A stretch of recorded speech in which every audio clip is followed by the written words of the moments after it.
I never imagined those words would come from my own son's lips. "My lawyer will handle it, Mom. You'll get what's left." Richard, my firstborn, said this as casually as ordering coffee. We were sitting on the porch of the home where he grew up, the same house Walter and I had purchased with such sacrifice. The scent of hydrangeas that Walter planted 20 years ago still filled the air, while something inside me silently died. But what Richard didn't know was that I had already changed the will. 3 weeks earlier, on a rainy Tuesday, with trembling hands and a heavy heart, I signed the papers in Ms. Bennett's office. Not out of vengeance, but justice, a word I learned to redefine at 68 years old. Let me tell you what led to that moment. My name is Eleanor Matthews. I'm 68 and I've lived in Asheville, North Carolina for most of my life. Here, among the Blue Ridge Mountains and the sound of streams cutting through the city, I raised my 2 children, buried my husband, and learned that family love can be as treacherous as the mists covering our hills in the morning. It all began 6 months ago when Walter passed away. After 45 years together, I found myself alone in a house too big, with memories in every corner. Walter left a modest but significant inheritance: our home, some investments, and a small lakeside property 2 hours from Asheville. I naively believed my children would be my support. Richard, always ambitious and practical, is a corporate lawyer in Charlotte. He's married to Vanessa, 39, a woman of calculated smiles and rehearsed gestures. They have a son, Mason, 14, whom I barely know, a quiet boy who prefers his electronic games to his grandmother's company. My daughter, Judith, 38, teaches literature at a community college. She inherited her father's sensitivity and idealism. She's married to Daniel, 40, a gentle man with drinking problems he never acknowledges. They have 10-year-old twins, Abigail and Nora, who bring light into my life. The first turning point came 2 weeks after the funeral. Richard showed up at the house with Vanessa, bringing a folder of documents. "We need to talk about your financial arrangements, Mom. Dad's gone, and you shouldn't worry about this." His voice sounded concerned, but his eyes were fixed on the papers.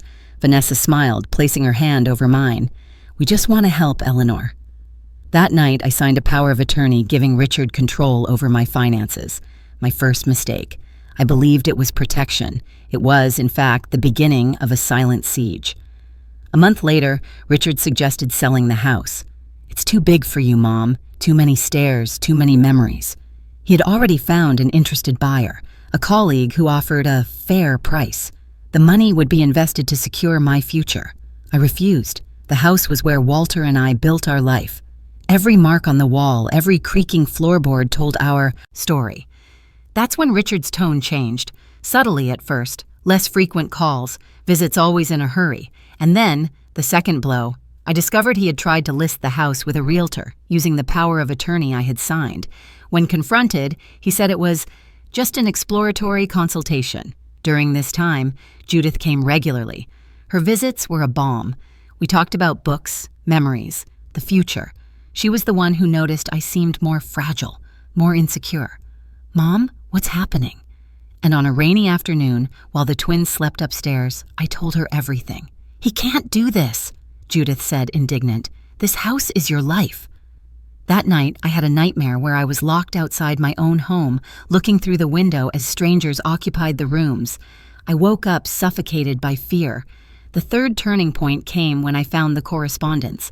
Among the bills and leaflets was a letter addressed to Richard, mistakenly delivered to my house. For a moment, I hesitated. But something, maternal instinct perhaps, made me open it. It was from the bank, confirming the transfer of funds from a joint account I didn't even know existed to Richard's personal account. Funds from the investments Walter had left for both of us. The shock was like a physical blow. I sat in the kitchen, the letter trembling in my hands, while the wall clock, a gift from our 40th anniversary, mercilessly marked the time. The coffee grew cold in the cup. Outside, the cicadas sang, indifferent to the betrayal I had just discovered. I called Judith. She came immediately, bringing the twins. While the girls drew in the living room, Judith read the letter, her face pale with anger. "I'll confront him," she said. I asked her not to. Not yet. First, I needed to understand the extent of the damage. The fourth turning point came when I visited the bank alone. The manager, Mr. Thompson, a man we had known for decades, seemed uncomfortable seeing me. "Mrs. Matthews, I thought your son was handling everything now." When I insisted on checking my accounts, the truth emerged. Richard had transferred almost all the investments to an account only he controlled. The plan to take care of my future was to drain my financial security. I returned home in silence. The bus traveled the familiar streets of Asheville, but I barely noticed. A lady sitting next to me offered a tissue. Only then did I realize I was crying. "Are you all right, dear?" she asked. I just nodded. How could I explain that my son, whom I had cradled on fever nights and read stories to until he fell asleep, was stealing my future? At home, the phone rang. It was Vanessa inviting me to Mason's birthday dinner. "It will be a small family gathering. Richard has news to share." Her voice was sweet, rehearsed. I accepted, knowing it would be a test. The dinner was a performance. In their elegant Charlotte house with its white walls and impersonal decor, I felt like a stranger. Mason barely raised his eyes from his phone to greet me. Vanessa served an elaborate dinner, talking about renovations and future trips. Richard, radiant, announced his promotion to partner at the firm. "I'm so proud," I lied, raising my glass. And then came the blow. After dessert, Richard mentioned having found a lovely place for me, a retirement community in Charlotte. "We've already made a reservation. You can move in a month, once we sell the house." The fifth turning point, I showed no surprise. I just smiled, drank my tea, and said I would think about it. On the way back to Asheville, with Richard driving in silence, I observed my son's profile. So similar to Walter, yet so distant from the honorable man his father was. And I made my decision. The next morning, I visited Ms. Bennett, a lawyer recommended by a church friend. She listened to my story with professional attention and human indignation. "We can revoke the power of attorney, Mrs. Matthews, and as for the will, it's time to protect what's yours." During the following weeks, I pretended acceptance. I agreed to visit the so-called lovely place, a sterile complex they called a community. I thanked Richard for his concern. I allowed him to begin preparations to sell the house. All this time, I worked silently with Ms. Bennett. The sixth turning point came when Judith discovered everything on her own. She had visited Richard, confronting him about the accounts. The discussion was terrible. Richard accused her of wanting the inheritance for herself, of never caring about family business. "Someone needs to be responsible here," he shouted. "Mom can't make decisions alone anymore." Judith came to me, devastated. "He says you have early dementia, Mom, that you're confused about money, about the house. He's telling everyone this." I hugged my daughter, who sobbed like when she was a child. "I'm not confused, darling. I'm more lucid than ever." The seventh turning point. The following week, Richard showed up with a doctor. Dr. Klein, a young man with evasive eyes, wanted to just talk. I immediately understood the plan. A diagnosis of mental incapacity would allow Richard complete control. I agreed to the conversation, answered all questions with clarity and precision. I talked about Walter, about our life together, about my grandchildren. I quoted the books I was reading, discussed recent news. The doctor seemed uncomfortable, realizing I was perfectly lucid. After they left, I called Ms. Bennett. It was time to finalize the new will. The eighth turning point occurred when Daniel, Judith's husband, came to visit me alone. A rare event. We sat on the porch, the late afternoon sun painting the mountains golden. "Eleanor," he said hesitantly, "Richard offered me money to convince Judith to stop interfering." Daniel looked ashamed, his restless hands betraying his internal struggle. "He says you're not well, that you're being manipulated by Judith." He swallowed. Hard. "I didn't take the money, but I thought you should know." I thanked him for his honesty, and at that moment, I saw something I had never noticed before. Daniel's quiet dignity, his imperfect but true loyalty. "Walter always liked you," I told him. It was true. My husband saw character beyond weaknesses. The ninth turning point. A week later, Mason showed up alone at my door. My grandson, so distant and quiet, had taken a bus from Charlotte to Asheville without his parents' knowledge. "Grandma," he said, his voice breaking, "I heard Dad and Mom talking about you, about selling your house. It's not right." That afternoon, we walked through the garden together. Mason told me about his school, his friends, his dreams of studying music. Something Richard considered impractical. I showed him photographs of young Walter playing guitar. "Your grandfather loved music too," I said. When Richard called, panicked, I informed him that Mason was with me and would return the next day. "He's safe, Richard. Perhaps you should listen to him more." The 10th turning point, the most painful, happened during Richard's last visit. He came alone, bringing documents for me to sign: the sale of the house, the transfer to that community. We sat on the porch, the place where Walter and I spent summer afternoons, where we cradled our children, where we faced every crisis together and celebrated every joy. "You can't continue like this, Mom," he said, impatient. "This house is too much for you to care for. Charlotte is better. We'll be close." "Like the funds you transferred, Richard?" I asked calmly. "Those you thought better to care for on my behalf?" His face paled, then flushed, not with shame, but anger. "You don't understand investments, Mom. Dad always handled that." "Your father taught me more than you imagine," I replied. "He taught me about honor, about family, about trusting the right people."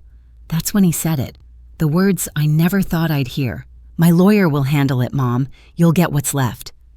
The silence that followed was filled only by birdsong and the creaking of the rocking chair, the same one where Walter used to sit. I looked at my son, searching for the boy I once cradled, and saw only a stranger consumed by ambition. "All right, Richard," I finally said, "but I've already changed the will." His face transformed into shock, then disbelief. "What? You can't?" "I can, and I did, with medical documentation confirming my full mental capacity." Ms. Bennett was very thorough. What happened next was predictable. Anger, accusations, threats. Richard stormed out, slamming the door so hard that Walter's portrait on the wall trembled. I sat there, listening to the silence that followed his departure. There were no tears, just a strange peace. In the new will, the house would go to Judith, who always loved it as I did, the lake property, to Mason, with a clause for his music studies, and for Richard, a symbolic amount, accompanied by a letter written by Walter years ago, a letter I found after his death, addressed to our son, expressing concern about the man he was becoming. The following week, I received 3 visits, Judith and the girls bringing flowers and laughter, Daniel, sober for a month, offering to fix the broken porch step, and surprisingly, Vanessa, alone, bringing an awkward apology and news that she and Richard were separating. "He's changed, Eleanor," she said, holding a teacup with trembling hands. "Or maybe he was always like this and I didn't want to see." My heart ached for her, for Mason, even for Richard. My son, who lost his way somewhere between childhood and ambition. But I can't save him from this choice. I can only hope that one day he finds his way back, not to money or property, but to the person he could have been. Have you ever had to protect yourself from someone you love? Someone whose betrayal cuts deeper because of the shared blood and memories? Today, I sit on the porch, watching the sunset over the Blue Ridge Mountains. Walter's hydrangeas bloom again. Life continues its relentless and beautiful cycle. At 68, I've learned that family isn't just blood and name, it's daily choice. It's integrity when no one is looking. I don't know how much time I have left in this house, in this life, but I know I'm not just what's left of a marriage, of a fractured family. I'm Eleanor Matthews, complete in my newly discovered strength, rich in hard-won wisdom, and that no one can take from me. 3 months after changing my will, I received an unexpected call, the hospital. Richard had been in an accident, nothing life-threatening but serious enough. A car crash on a rainy night. When I arrived at the hospital, the nurse led me to a small, sterile room where my son lay, his face bruised, his right leg elevated and wrapped in a cast. "Mom," he whispered, surprise in his voice. "You came." I placed my handbag on the chair beside his bed and stood there, taking in the sight of my injured son. In that moment, he looked smaller somehow, vulnerable in a way I hadn't seen since he was a child with nightmares. "Of course I came, Richard. You're my son." His eyes welled up, something I hadn't seen in decades. The medication, perhaps, or the shock of the accident stripping away his carefully constructed facade. I sat down and took his hand. It felt cold. "The doctor says you'll recover completely," I said, "but you'll need help for a while." He nodded, looking away. The silence between us was heavy with unspoken words, with the weight of our last conversation on my porch. Outside the window, rain streaked the glass, blurring the city lights. "Vanessa called you?" he finally asked. "No, the hospital did. I'm still listed as your emergency contact." I paused. "Vanessa and I have been talking, though. She brings Mason to visit me every other weekend now." Richard closed his eyes, a mixture of pain and shame crossing his face. When he opened them again, there was something different there, not quite remorse, but perhaps its distant cousin. "My firm is reconsidering my partnership," he said quietly. "The timing of the accident, during a critical case, They're not happy." I understood what he wasn't saying. The golden boy was losing his shine. The ambitious lawyer was facing his own fragility. For a moment, I felt a mother's instinct to protect, to reassure. But we were beyond simple comforts now. "Life has a way of forcing us to stop and reconsider," I said. "Your father used to say that." Richard's grip on my hand tightened slightly. "I found Dad's letter," he said. "The one you left with the will notification. Ms. Bennett sent the package to my office." My heart quickened. Walter's letter, written 5 years before his death, sealed and entrusted to me for when Richard might need it. I had read it only once, after Walter passed. It was a father's honest assessment of his son's character, his concerns about Richard's growing materialism, and his hope that Richard would one day rediscover what truly mattered. "He saw me clearly," Richard continued, his voice barely above a whisper. "Saw what I was becoming. I wanted to build something, to be successful. I thought that's what he wanted." "He wanted you to be a good man, Richard. Success was always secondary to that." A nurse came in to check his vitals, her practiced movements creating a momentary reprieve from our heavy conversation. When she left, Richard seemed to have gathered himself. "I've been thinking a lot, lying here," he said, "about what I did, about the house, the money, about what I said to you." He swallowed hard. "I don't expect forgiveness, Mom, but I want you to know I see it now, what I became." I studied my son's face, the lines around his eyes that hadn't been there a few years ago, the gray beginning to thread through his hair at the temples. So like Walter in appearance, yet they had walked such different paths. Forgiveness isn't a single moment, Richard. It's a process, for both of us. When I left the hospital that night, the rain had stopped. The air felt clean, washed new. I drove back to Asheville the next morning to my house with its creaking floors and memory-filled rooms. Richard would need months of physical therapy. His career was in jeopardy. His marriage was over. My son was facing the consequences of his choices, and while my heart ached for him, I knew this reckoning was necessary. 2 weeks later, I received a thick envelope in the mail. Inside was a legal document returning full control of all accounts to me, reversing the transfers Richard had made. There was also a handwritten note. It was never mine to take. Spring arrived early that year in the Blue Ridge Mountains. I spent my mornings in the garden, coaxing Walter's perennials back to life. Judith and the twins came often, filling the house with the noise and chaos I had missed. Daniel, now 6 months sober, was rebuilding his small carpentry business, starting with repairing my back deck. One Saturday in April, Vanessa brought Mason for his weekend visit. As they were leaving, she lingered on the porch. "Richard asked about you yesterday," she said. "He's moving to an apartment near the physical therapy center." I nodded, watching Mason walk to the car, his guitar case slung over his shoulder. He'd been taking lessons at the community center downtown. "A natural talent," his teacher said. "He's different now," Vanessa continued. "Quieter. More present, I guess you could say. The accident changed something in him." She twisted her wedding ring, still on her finger despite their separation. Not enough to save us, but maybe enough to save him. After they left, I sat in Walter's rocking chair, watching twilight settle over the mountains. Change comes to us all, sometimes by choice, sometimes by force. Richard's transformation had come through pain and loss, a high price, but perhaps a necessary one. The phone rang as darkness fell. Richard's number. I answered on the third ring. "Mom," he said, his voice stronger than it had been in the hospital. "I was wondering, when I'm able to travel again, could I come visit? Just for an afternoon?" The question hung between us, weighted with meaning beyond its simple words. A request for entry, for connection. A tentative step toward whatever new relationship we might build from the ashes of the old. "Yes," I said. "The porch is lovely in summer." Have you ever discovered that forgiveness isn't about forgetting the past, but about creating space for a different future? Summer came, painting the Blue Ridge Mountains in lush greens and wild blooms. My 79th birthday arrived with little fanfare, just how I wanted it. Judith and the twins made a chocolate cake, Daniel grilled on the back patio, and we ate under the maple tree Walter had planted when we first bought the house. Richard called that morning. He was walking with only a slight limp now, the physical therapy having done its work. He'd taken a position at a smaller firm, one focused on environmental law rather than corporate interests. Less prestigious, less money, but more meaningful, he said. I heard a different quality in his voice, a groundedness that reminded me of the boy he'd once been. "Happy birthday, Mom," he said. "I have something for you, but I'd like to give it to you in person. I was thinking about that visit we discussed, if the offer still stands." We arranged for him to come the following weekend.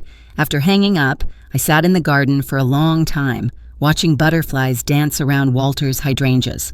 The blossoms were particularly abundant this year, their blue heads nodding in the gentle breeze. Walter always said they were the color of my eyes. The day Richard was due to visit, I woke early. A strange nervousness fluttered in my chest as I moved through my morning routine. I baked an apple pie, Richard's favorite since childhood, and set the porch for afternoon tea. Simple preparations, yet they felt weighted with significance. He arrived precisely at 2, parking his car at the curb rather than in the driveway, a small gesture of respect, of acknowledging he was a visitor now, not entitled to the space he once claimed as his own. I watched through the window as he walked up the path, moving carefully, but without the cane he'd needed for months. He carried a rectangular package wrapped in brown paper. When I opened the door, we stood looking at each other for a long moment. My son. Thinner now, with new lines around his eyes, his hair shorter than he'd worn it before. He'd aged years in these past months. "Hello, Mom," he said, his voice steady but soft. "Richard, come in." He stepped into the entryway, his eyes taking in the familiar surroundings, the grandfather clock that had been Walter's pride, the gallery wall of family photographs, the worn oriental rug that had cushioned his childhood footsteps. He paused at a photo of Walter holding him as a baby, studying it as if seeing it for the first time. "Everything looks the same," he said. "It feels right." We moved to the porch, where the afternoon sun created dappled patterns through the wisteria vines. I poured tea into Walter's favorite cups, the blue willow pattern he'd inherited from his mother. Richard sat in the chair opposite the rocker, not presuming to take Walter's place. "How are you healing?" I asked, passing him a cup. "Better every day. Physically, at least." He took a sip of tea, his eyes meeting mine over the rim. "The other healing is slower, but happening, I think." We talked about neutral things at first. The weather, Mason's progress with guitar lessons, Judith's recent promotion at the college, the careful conversation of people finding their way back to each other. The package sat on the small table between us, waiting. Finally, Richard set down his cup and reached for it. "I've been working on this for months," he said, pushing it toward me. "Since I found Dad's letter, actually." I unwrapped the brown paper carefully. Inside was a leather-bound book, handcrafted with care. The cover bore no title. When I opened it, I found Richard's handwriting filling the first page. "The Matthews Family, Truths, Apologies, and Promises, for my mother, Eleanor, who taught me the meaning of grace." My hands trembled slightly as I turned the pages. The book was a complete accounting. Financial records of every transaction he had made with my money, every attempt to take control of my assets, followed by documentation showing all had been reversed and returned. But more than that, it contained his story. Journal entries chronicling his gradual moral decline, his rationalizations, his moment of clarity in the hospital. "It's all there," he said quietly as I read. "Everything I did, everything I thought, I wanted there to be a record. For you, for Mason, for myself. No more hiding."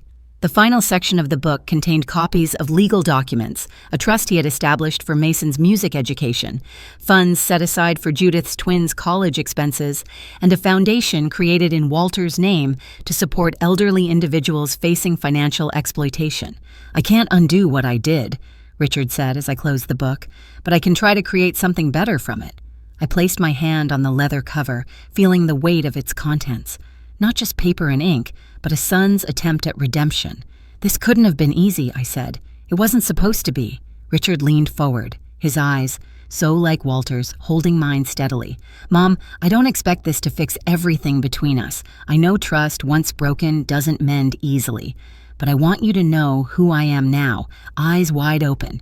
No more manipulation, no more lies." We sat in silence for a moment, the only sounds the creaking of the rocking chair and birdsong from the garden. The afternoon light was shifting, turning golden as it slanted through the trees. "Your father would be proud of this," I finally said. "Not the book itself, but the courage it took to create it." Richard's eyes glistened. "Do you really think so?" "I know so. Walter always believed in redemption. He believed people could change if they were brave enough to face themselves honestly. I paused, choosing my next words carefully. That's why he wrote that letter to you, not to condemn, but to challenge. Richard nodded, wiping quickly at his eyes. I keep it with me. Read it almost every day. We shared the apple pie as the afternoon waned, our conversation gradually becoming easier, not the relationship we once had, that was gone forever, but perhaps the beginning of something more honest, more equal. As Richard prepared to leave, he hesitated at the door. I'd like to come again if that's all right, maybe help with some of the repairs around the house that Daniel hasn't gotten to yet. I'd like that, I said. The garden gate needs fixing. He smiled, a genuine smile that reached his eyes. Dad taught me how to hang a gate, one of the few practical skills he managed to instill in his corporate lawyer son. After Richard left, I took the leather-bound book to my bedroom and placed it beside Walter's old Bible on the nightstand. 2 testaments, one of faith, one of failure, and the hard road back. I opened Walter's Bible to a page he had marked, where he had underlined Psalm 30:5. Weeping may endure for a night, but joy cometh in the morning. That night, I dreamed of Walter. We were walking along the lake at our small property, hand in hand as we used to do. He looked as he had in his 50s, strong, his dark hair just beginning to silver at the temples, laugh lines crinkling around his eyes. You did well, Ellie, he said, using the nickname only he ever called me. You stood your ground. I almost lost everything, I told him. I almost lost our son. Walter smiled, that gentle smile that had sustained me through 4 decades of marriage. But you didn't. That's what matters. I woke with tears on my cheeks, but peace in my heart. The morning light filtered through the curtains, painting patterns on the ceiling. Another day, another chance, for all of us. Autumn came to the Blue Ridge Mountains in a blaze of color, the maples turning scarlet, the oaks burnished gold, the mountains themselves seeming to catch fire in the late afternoon light. I had always loved this season, the way the world transformed itself so beautifully before winter's sleep. Richard's visits had become regulars every other Sunday afternoon. Sometimes he brought Mason, who would play guitar on the porch while Richard and I talked. Sometimes he came alone, arriving with tools or supplies for whatever project he'd taken on around the house. The garden gate now swung smoothly on new hinges. The loose boards on the back steps were secured, the gutters cleared of leaves. Small repairs, necessary ones. One crisp October Sunday, Richard arrived with an unexpected guest, Vanessa. They weren't reconciling, he had explained on the phone the night before, but they were finding a new way to be Mason's parents together. Co-parenting, he called it. She had asked to come, to talk to me. I welcomed them into the living room, where a small fire crackled in the hearth. Vanessa seemed nervous, perching on the edge of the sofa, her hands clasped tightly in her lap. She looked older than when I'd last seen her, the polished veneer somewhat dimmed, but there was something more authentic in her face now. Eleanor, she began, I owe you an apology. I was complicit in everything Richard did. I knew what was happening with the accounts, with the plans for the house. She glanced at Richard, who nodded encouragingly. I told myself it was for your own good, that we were protecting you, but that wasn't true. What was the truth, Vanessa? I asked, not unkindly. She looked directly at me then, her carefully applied makeup not quite hiding the shadows under her eyes. The truth was that I wanted the security, the lifestyle. I was afraid of losing what we had built, and I was willing to, she faltered, sacrifice my mother to keep it. Richard finished quietly. Vanessa nodded, a tear slipping down her cheek. I'm not proud of who I was then. I'm trying to be different now, for Mason's sake, for my own. I studied this woman who had been my daughter-in-law for 15 years, realizing I had never really known her. Perhaps she hadn't known herself. We're all trying to be different, I said finally. That's all any of us can do. After they left, I walked in the garden, breathing in the scent of autumn, fallen leaves, wood smoke, the last roses of the season. Walter had loved this time of year. Everything letting go, he used to say, making room for what comes next. The following week brought another unexpected visitor. Daniel, Judith's husband, came alone on a Tuesday morning. 18 months sober now, he had rebuilt his carpentry business and was working steadily. The change in him was remarkable. Clear eyes, steady hands, a quiet confidence that had been absent before. I wanted to show you something, Eleanor, he said, leading me to his truck. In the bed was a wooden chest beautifully crafted from cherry wood. He lifted it carefully and brought it into the house, setting it down in the living room. "Open it," he encouraged. I lifted the lid to find it lined with cedar, the rich aroma filling the air. Inside were compartments and drawers of various sizes, each one perfectly fitted. "It's a memory chest," Daniel explained, "for Walter's things, your things, family treasures. I noticed you keep everything in those cardboard boxes in the closet." He ran his hand over the polished surface. "This will protect them better." I was speechless, touched beyond words by the thought and craftsmanship that had gone into the gift. Daniel had always been a skilled woodworker, but this piece showed mastery. "Daniel, it's beautiful," I finally managed. "Truly beautiful." He smiled, a hint of pride in his eyes. "Judith helped design it. The girls chose the cedar lining." He paused. "And Richard paid for the materials, said he wanted to be part of it." That evening, I began transferring our family treasures to the chest. Walter's pocket watch and pipe, the letters we exchanged during our courtship, the children's first drawings, photographs spanning decades. Each item carried its own weight of memory, its own story. As I worked, I realized I was creating an archive, not just of the past, but of our ongoing story. A family broken and slowly, imperfectly mending. The last item I placed in the chest was the leather-bound book Richard had given me. It belonged there among the family records, not hidden away but preserved as part of our truth. Thanksgiving approached, bringing with it the question of how to gather as a family still healing from deep wounds. It was Judith who suggested we have dinner at her house, neutral territory. "Everyone's invited," she said. "We'll make it work, Mom." And somehow, we did. Around Judith's extended dining table sat an unlikely assembly, myself at one end, Judith at the other, Daniel, clear-eyed and steady, the twins, now 11 and full of stories, Richard, more relaxed than I'd seen him in years, Mason, taller every time I saw him, and Vanessa, who brought homemade rolls and a genuine attempt at connection. Before we ate, Judith suggested we each share something we were grateful for. When my turn came, I looked around at these imperfect, struggling, trying people, my family. "I'm grateful for second chances," I said, "and for the wisdom to recognize them when they come." Later, as we were preparing to leave, Richard helped me with my coat. "Mom," he said quietly, "I've been thinking about Christmas. Would you consider hosting it at the house, like we used to do when Dad was alive?" The request took me by surprise. Christmas at our house had been a tradition for decades before Walter's passing, before everything fell apart. The thought of reviving it felt both right and terrifying. "I need help," I said. "I can't do it all anymore." "We'll all help," he promised. "Judith already said she would, Daniel too. Even Vanessa wants to contribute." He hesitated. "It won't be the same without Dad, but maybe it can still be good."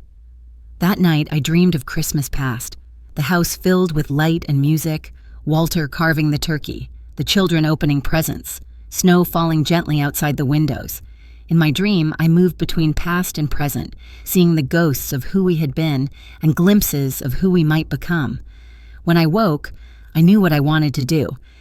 I called Richard early before I could change my mind. "Yes," I said when he answered. "Christmas at the house. Let's bring it back to life." The weeks that followed were filled with preparation.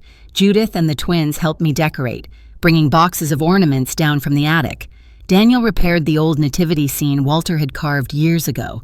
Richard and Mason strung lights along the porch and around the front yard maple. Even Vanessa came, organizing the kitchen and planning the menu with a genuine enthusiasm that surprised me. Working together, we transformed the house into the warm, welcoming space it had once been. But it wasn't just the house being transformed.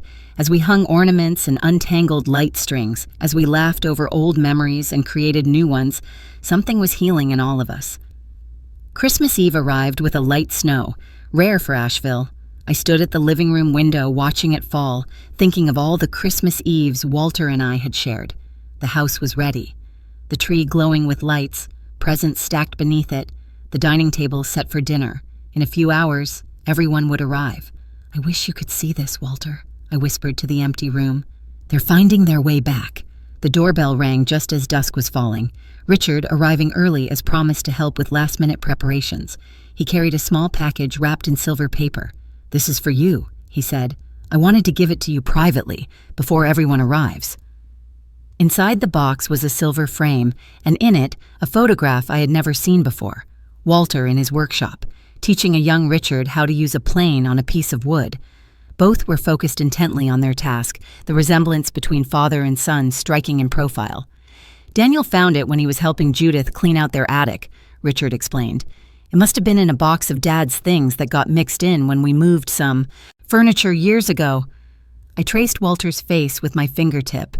He would have been about 50 in the photo, Richard around 12. Before the distance grew between them, before Richard chose a path so different from his father's. I don't remember this day, Richard said softly, but looking at it now, I wish I had paid more attention, learned more from him while I could. I placed the frame on the mantel next to our wedding photo. You're learning from him now, Richard. Some lessons take longer to understand. By 7 o'clock, the house was full. Judith and Daniel arriving with the twins and a casserole. Mason bringing his guitar and some Christmas songs he'd learned. Vanessa with desserts and a genuine smile. The dining room filled with conversation and laughter, the table laden with food. As we gathered around the table, I looked at the faces of my family, marked by time and experience, by mistakes and forgiveness. Not perfect, not completely healed, but present, together. Before we begin, I said, I want to thank you all for bringing Christmas back to this house, back to our family. My voice wavered slightly. Walter would have loved this. To Dad, Richard said, raising his glass. To Grandpa, echoed Mason and the twins. In that moment, I felt Walter's presence more strongly than I had since his passing, not as a ghost or a memory, but as the foundation upon which we were rebuilding. His values, his love, his belief in family. These things lived on in this gathering, in our imperfect attempts to honor what he had taught us. As the evening progressed, Mason played carols on his guitar while the twins sang along. Daniel and Richard discussed plans for building a new bookshelf for Judith's classroom. Vanessa helped me serve coffee and pie, our conversation easier than it had ever been. Later, after the dishes were done and the younger ones had gone to bed in anticipation of Christmas morning, I sat in Walter's chair by the fire. Richard joined me, taking the seat opposite. Thank you, Mom, he said simply, for allowing us this chance. Family is family, I replied, even when it's broken, maybe especially then. He nodded, understanding what I meant. We sat in comfortable silence, watching the fires dance, listening to the occasional pop and crackle of burning wood. Do you think, Richard asked after a while, that we can make this a tradition again? Christmas here? I'd like that, I said, for as long as I'm able. He looked at me then, really looked at me, seeing perhaps both the strong woman who had stood against his betrayal and the mother who had welcomed him back. You'll be able for a long time yet, Mom, and when you need help, we'll be here, the right way this time.